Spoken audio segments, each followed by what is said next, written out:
All right, part two. I have to voice over this because my roommate came down to do some baking. So at the end of part one, I had just assembled the hit and miss mechanism and was thinking about how to adjust the weights and position the flywheel there and decide when to clamp it down. I checked it a few times and determined that the best way to do that was to have the collar tight against the gear behind the flywheel and then hold the two weights together like this. That pushes the flywheel out, so it's got like 3/16 or something, or an eighth of an inch.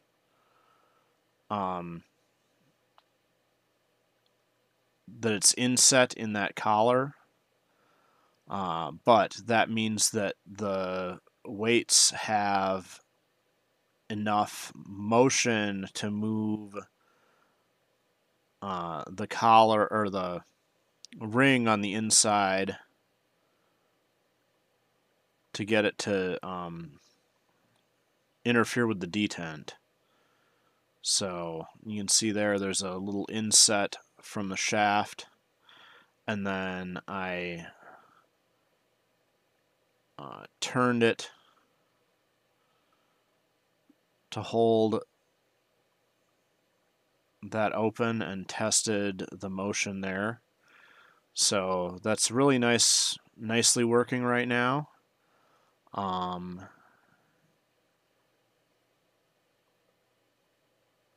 And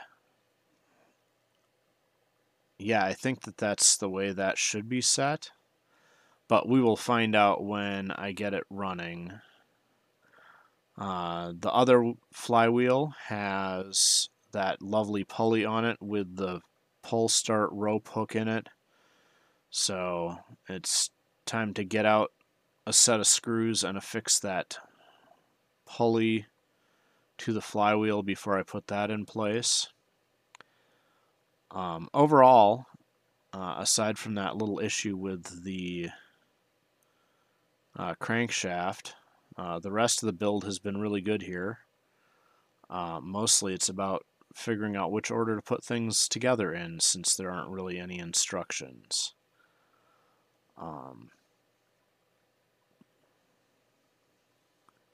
But this all fit very nicely and went in place without any issues.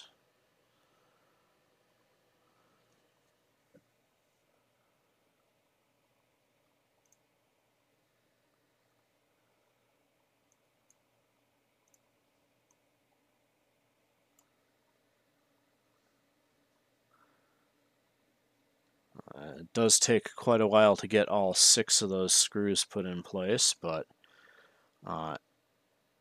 that is realistic to the way that those style of pulleys would have been affixed to the real engines, so it does look nice when it's done.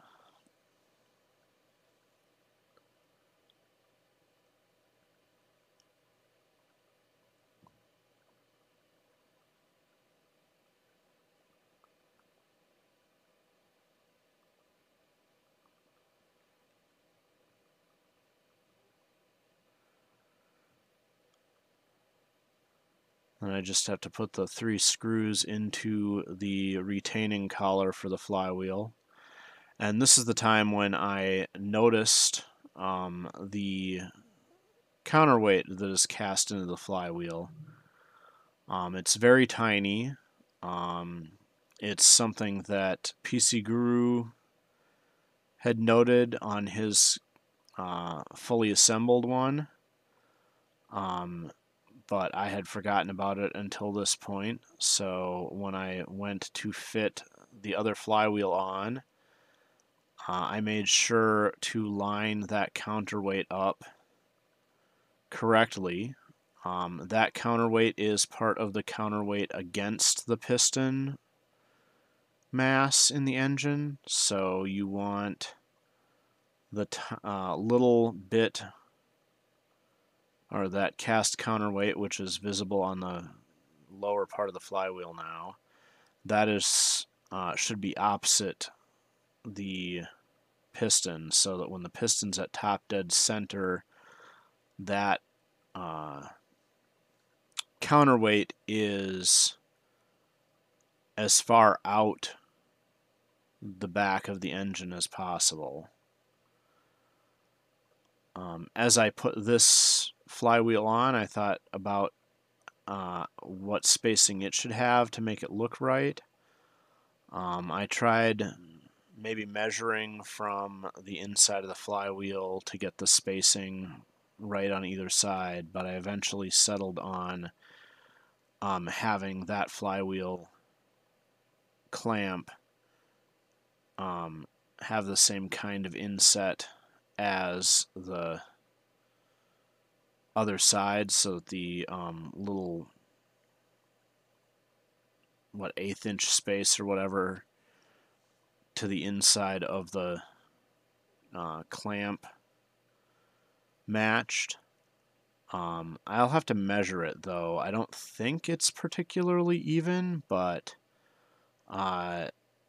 the crankshaft did appear to be uniform in size, so this is me trying to measure from the side of the casting, the main body, the engine, out to the flywheel, and then I just sort of gave up on that and went to using the inset from the clamp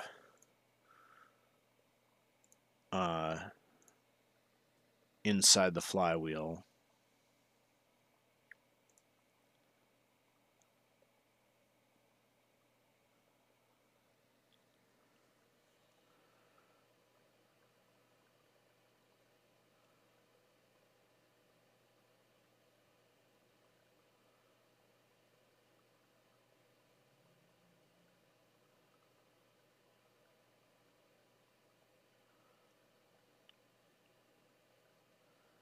So I tighten the 3 screws that hold that brass wedge into the center of the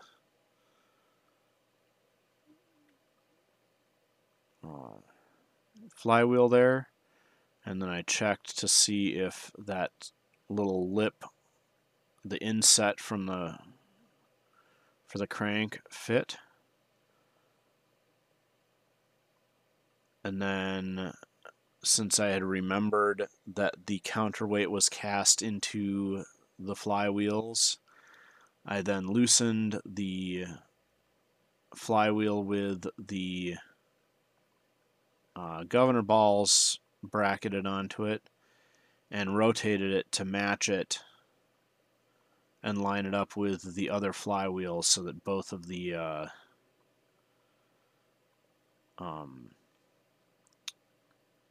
counterweights were in the right spot.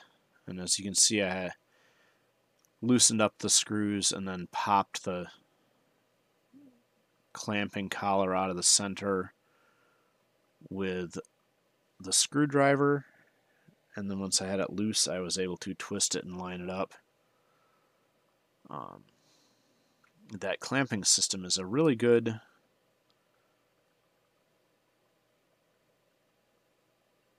system because it holds tight until you give it that little pop and get it to release. So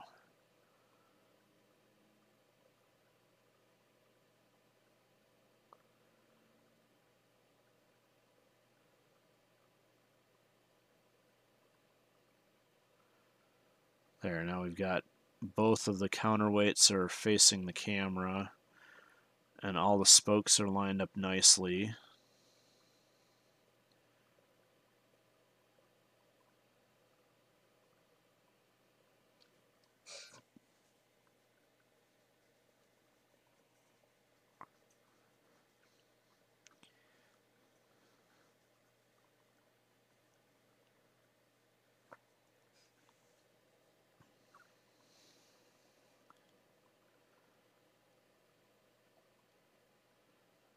I checked that the flywheels were clamped down properly.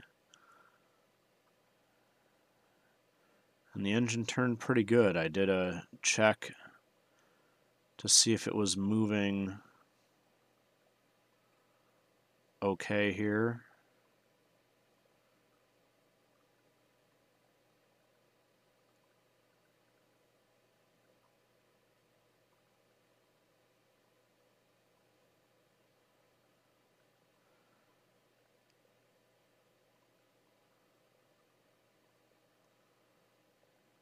Now it's time to get the head assembled so that it can go in place. Oh, I forgot about getting the push rod in place because I was going to start on the head, but the push rod needs to go in before the head. The push rod has a spring with it. That spring is goes on the push rod between the bracket and the roller for the cam following. And you see I twisted it in place, and then I remembered that I was supposed to put and I fit the spring in and realized that there was no guide on the head to put for that return spring to push against. So it needs to get worked in onto the end of the push rod before that screws into the block with the bearing on it.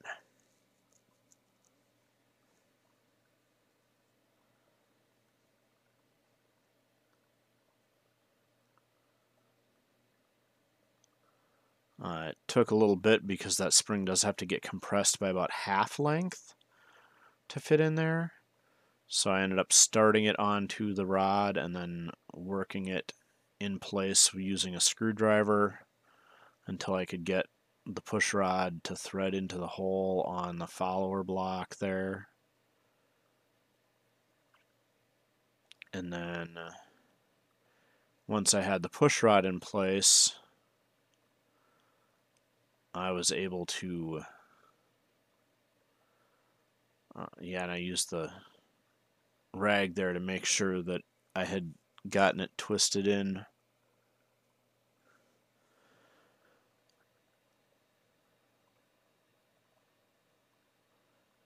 Time to add more oil to everything. This does come pretty dry, so oiling it thoroughly as you assemble it is important.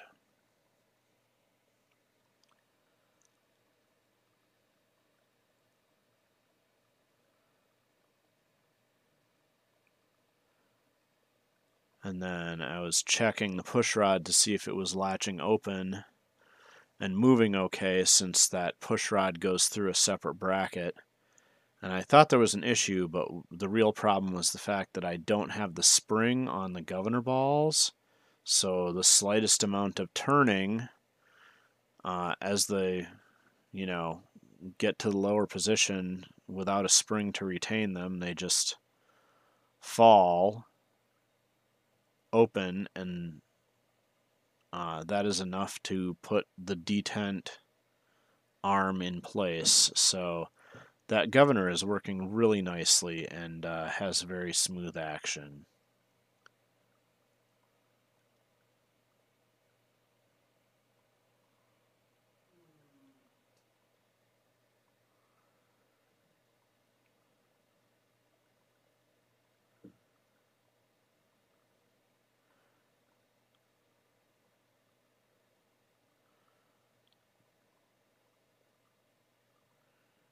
Well, I was satisfied that the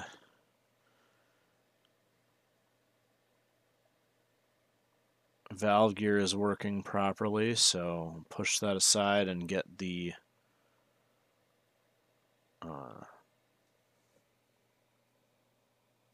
rocker arm for the exhaust valve in place. The springs on that head are very different. The exhaust the exhaust valve is nice and stiff, and the intake valve is very soft in comparison, so this should have good action when I get it running. It took me a couple tries to figure out which way around the arm goes, the little rocker arm goes.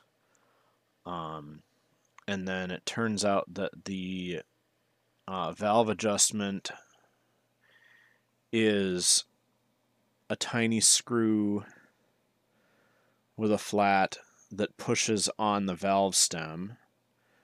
The other engines, like the ET8, have a cup that rides on the push rod, and that's where the adjustment is. But this one, the adjustment is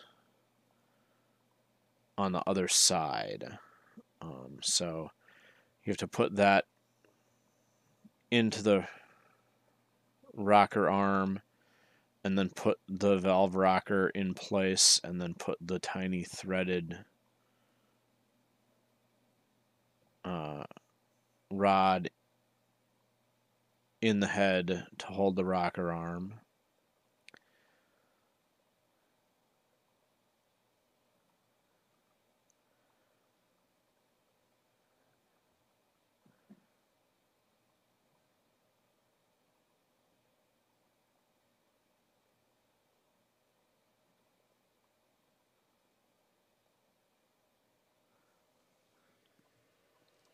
And then there's a lock nut that goes on the little threaded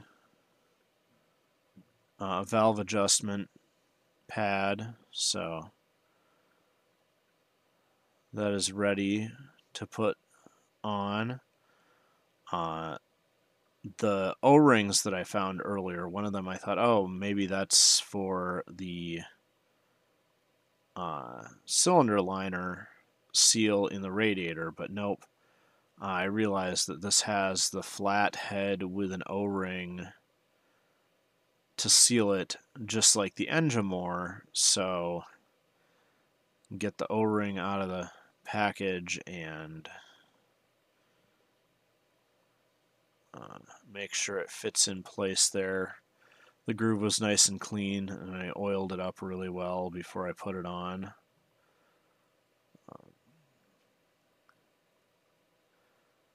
They did give extra smaller screws, but the head bolts, they gave precisely the right number of them.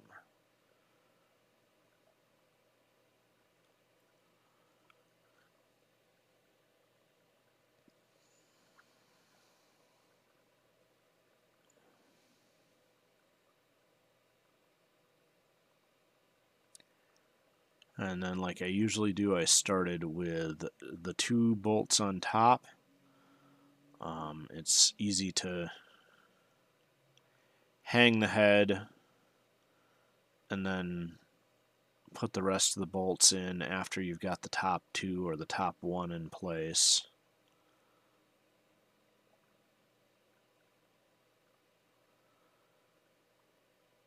And I oiled that O-ring up really good to help it set in and seal. And now we just have to get the head bolts in place.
One thing I did notice about assembling this is that the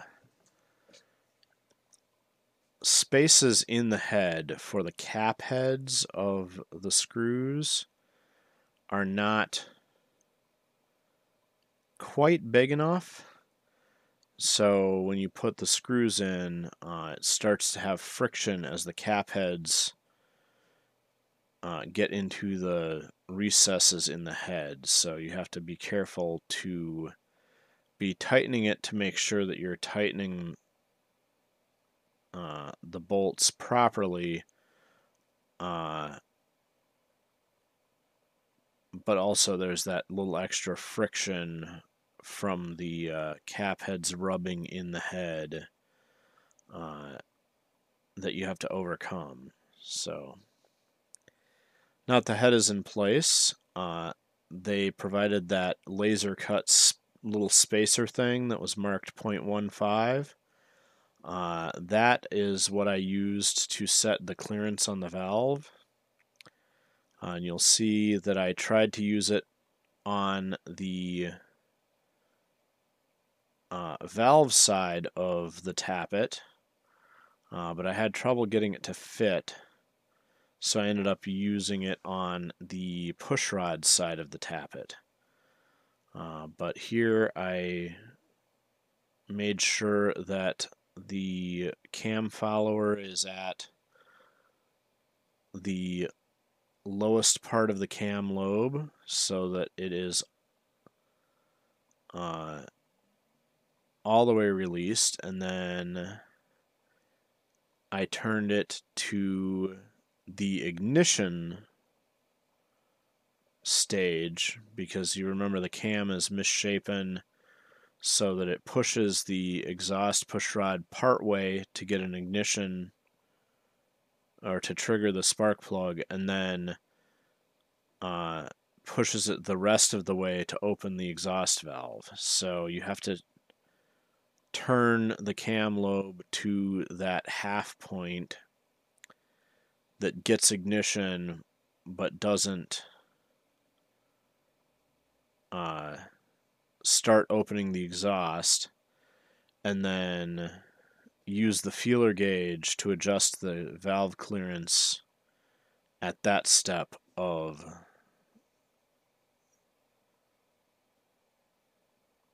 the cam.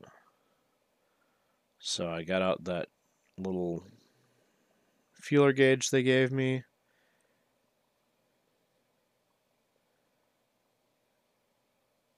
and I first tried from this side, but it was hard to get the feeler gauge to go flat in there between the rocker arm and the valve stem. So instead I started measuring off of the push rod because the end of the push rod is round. So it's a little easier to get that feeler gauge in that side. And then once I had that adjusted so that there was just that feeler gauge worth of play in it, the lock nut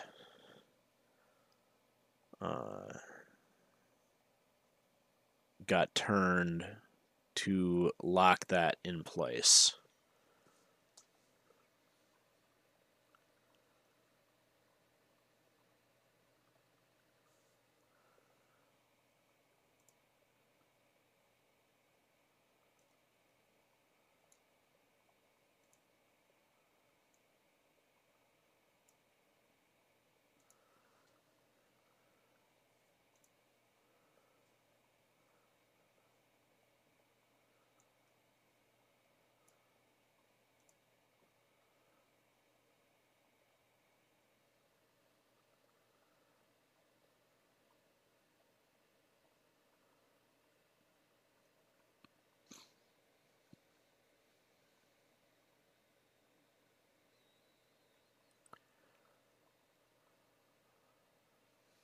Time to fit the exhaust, and that copper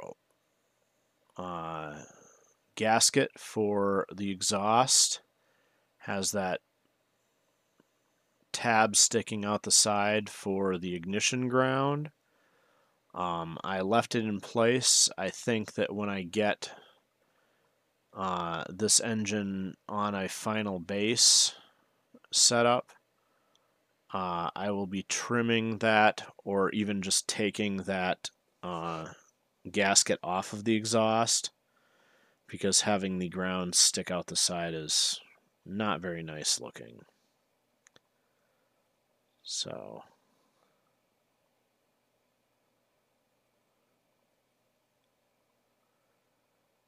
this is another spot where the ball nose hex drivers I had were very nice, because the bulge on that exhaust, while pretty looking, gets in the way of my long handle drivers, so the ball nose let me tighten those screws with my long-handed driver instead of having to get out the stubby hex keys again.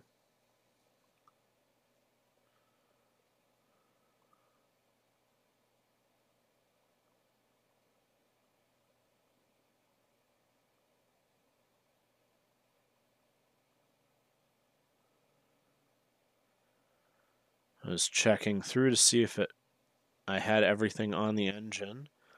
I think that is the end of assembly, so I put the spring on the governor weights.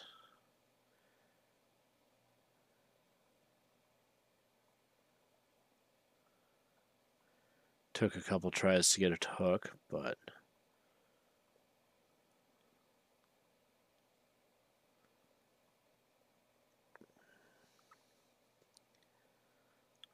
then I realized I was ready to try an ignition system. So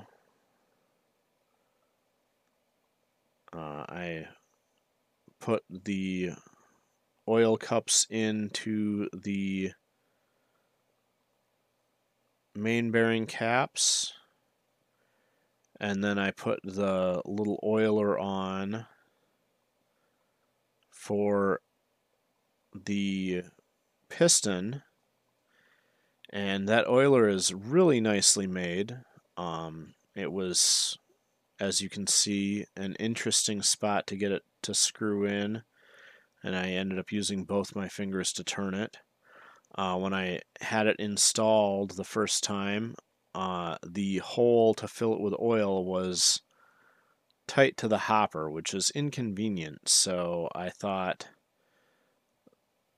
since this is so well made, that it's probably just like the large ones, where the cap, you just loosen the nut on top and you can rotate the cap for the glass to whichever direction you need it to be. But when I went to do that, I discovered that these are manufactured slightly differently. So I don't actually know how the caps are affixed for the glass. What I ended up doing after I got the nut off and took the needle out of the oiler was I just ended up tightening the oiler a little bit tighter in place to get the hole for the oil fill rotated to a more convenient place to fill it.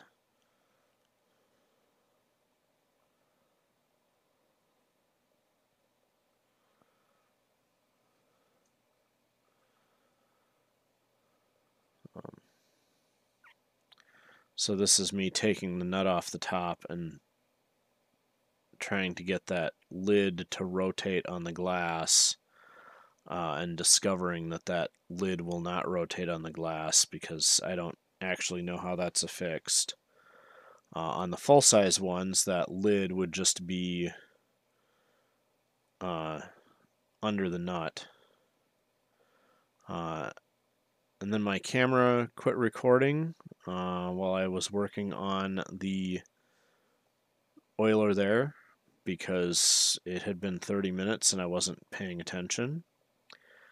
So I went and got the ignition module that I have. This is, as you can see, a spare yellow module. I grabbed a spark plug and checked to make sure that fit.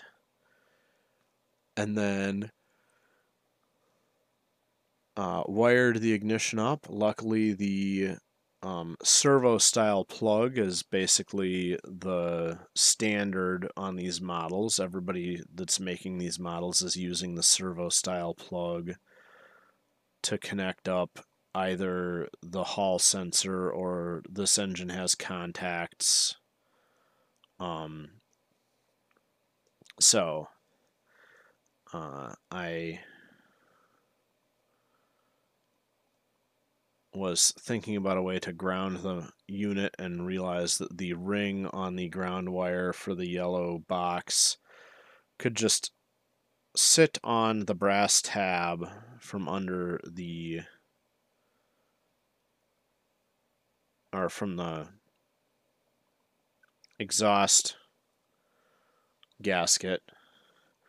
And then I got it all set up and was able to trigger the spark pretty reliably.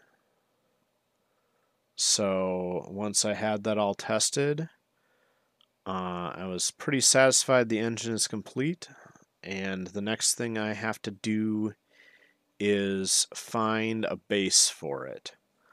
I will probably test it with a base just to see how it runs, and then I did see the skid and accessory box that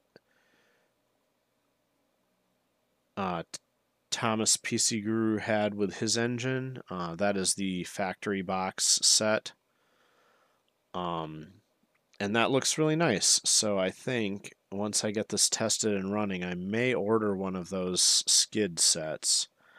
But we'll see. If I come up with something I think looks pretty nice, I certainly don't need a spare ignition module since I've got plenty. And then we'll be ready to try this out. So